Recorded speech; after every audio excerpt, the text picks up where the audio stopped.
दक्षिण गडचिरोलीतील कवंडे गावात 1000 पोलिसांनी 24 तासात नवीन पोलीस मदत केंद्र उभारलं। गडचिरोली जिल्ह्याचं शेवटचं टोक आणि नक्षलवाद्यांच्या गड असं म्हणून या गावाची ओळख। दरम्यान पोलीस अधीक्षक निलोत्पल यांच्या कार्यकाळात हे चौथं पोलीस स्टेशन तयार। जिल्ह्यात जानेवारीतील लालपरीची कमाई तब्बल 4,33,40,000 रुपये। कर्मचाऱ्यांचं वेतन, बस दुरुस्ती आणि इतर साहित्य यांचं कहरच वगळता 77 लाखांची कमाई।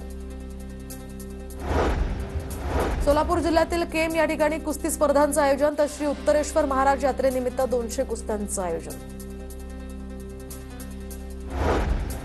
कराडच्या वसंतगड किल्ल्यावर गेल्या 8 दिवसात दुसऱ्यांदा वणवा लागल्याचा प्रकार। वणव्यामध्ये झाडांना केलेल्या ठिबक सिंचनाच्या साहित्यासह वनसंपदा जळून खात वन विभागाकडून याचा तपास सुरू। नंदुरबार जिल्ह्यामध्ये वाढत्या तापमानामुळे टरबूज उत्पादनात मोठी घट होण्याची शक्यता। सध्या नंदुरबार जिल्ह्यात 35 ते 37 अंश सेल्सिअस पर्यंत तापमान पोहोचलं।